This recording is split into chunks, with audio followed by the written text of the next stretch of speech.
Hey guys, Alberto here. Welcome to a discussion I wanted to have with you guys about the Shinobirds. Well, these are Shinobaron and Shinobaroness, but you get the point. This is actually a card while opening a whole bunch of Raging Tempest that, I've come to, like, at first I'm like, oh, these cards are weird. They're spirit monsters. Spirit monsters, have never been a real thing in Yu-Gi-Oh! Except for, like, one time, I think during one of the movies. I don't know, I don't remember. Anyway, excuse me. Anyway, with Link Summoning coming out, I've been thinking about, how to make decks around it. I have 2 decks in mind that I want to make that would be good for Link Summoning. But then when I got to thinking about it, I thought about Shinobarons. These 2 Shinobaron cards and the Shinobird archetype. So, I never thought about this. But these are 2 level 8 ritual monsters. And both of these effects actually work really well with Link Summoning. So let's look at the Baroness Peacock first as the main focus. This card cannot be special summoned without Shinobirds Calling. Must be ritual summoned and cannot be special summoned any other ways. If this card is ritual summoned, you shuffle up to 3 spell and trap cards your opponent's controls back into their deck. And then you can special summon 1 level 4 or level spirit monster from one level 4 or lower spirit monster from your deck, ignoring its summoning conditions. Once per turn during the end phase, if this card was special summoned this turn, return it to the hand, and if you do, summon 2 Shinobird tokens. Wind Beast type, Wind attribute, level 4, 1500 attack and defense. So you get this card, right? You basically destroy the back row. They're getting it sent back to the deck and they'll have to shuffle. But basically you wipe the back row, right? You get a strong monster, you attack or whatever. If they have strong monsters, you can defend.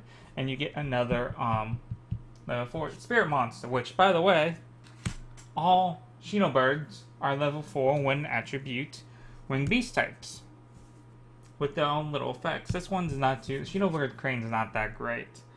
In my opinion, cannot be special summoned. Once per turn, you can target 1 other spirit monster in the field and return it to the hand. That might not be that great. But whatever.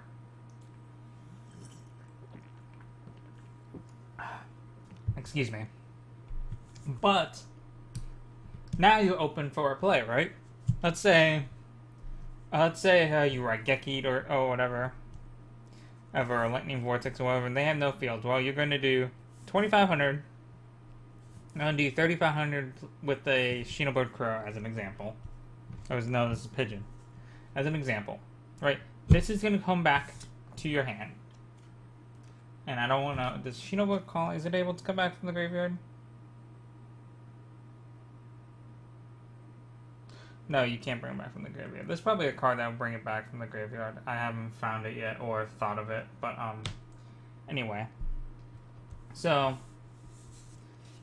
now you have 2 level 4, and I don't have any other Shinobirds anyway, but now you have 2 level 4 tokens, and then you have, that are both Winged Beast type, and then you have, Shinobird Pigeon. Well, if you don't want to just leave this on the field, guess what?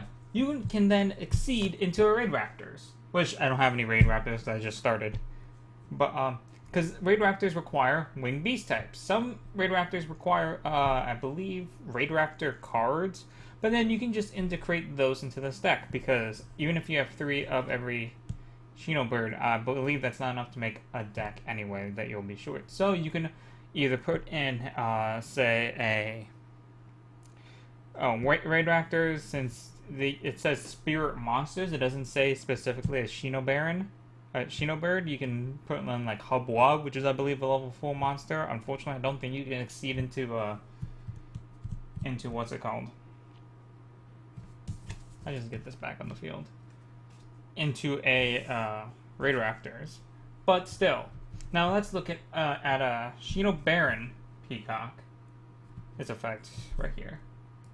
Which is extremely similar, right?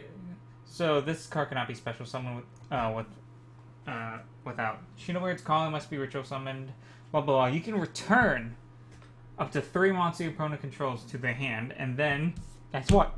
You can special summon a level 4 Wing Beast monster. No, it's just Spirit monster. Yes, so say I can also special summon Crane, which I have right here. Let's take that away to not confuse anybody. And then, because usually you don't, you shouldn't have like more than 3 monsters unless you are really behind. Which this can still flip a duel, so you can attack directly 3,000, 4,500 with Shinobird Crane. This gets sent back to your hand. This gets sent back to your hand. You have 2 level 4 tokens, which you can then exceed. Right? That's not the only thing you can do. So both are using tokens, right? So, let's just say it's your main phase 2 after you attack directly, right?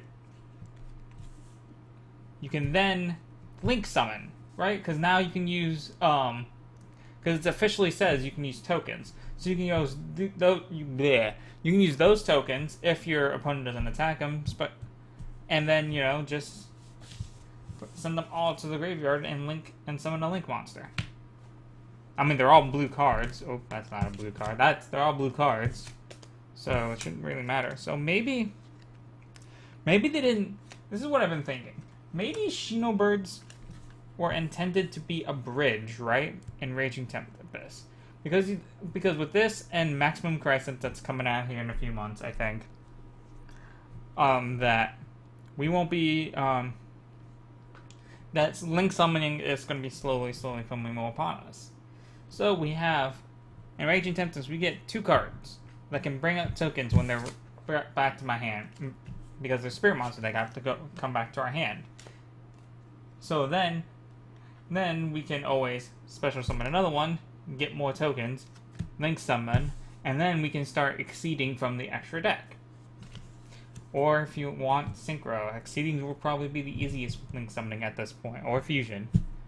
But the point is, this Shinobird deck might not be a bad cards if you want to kind of earn your way with links and stuff. So at least that's what I'm thinking. I don't know 100%. I would have to build a whole deck around it, go to my local card shop, and just start playing around and experimenting when links comes out.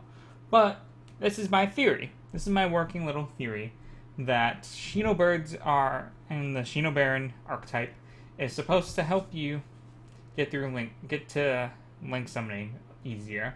And who knows, maybe this might be a deck with Raid Raptors, probably one of the easiest monsters because those are also wind attribute winged beast types. So you can exceed very easily using those. And then you have all the rank up magics and stuff. So that's pretty much it for this video. Don't forget to leave a like if you enjoy it. Let me know what you guys think about the Shinobarons and just link summoning in general in the comment section. And see you guys in the next episode.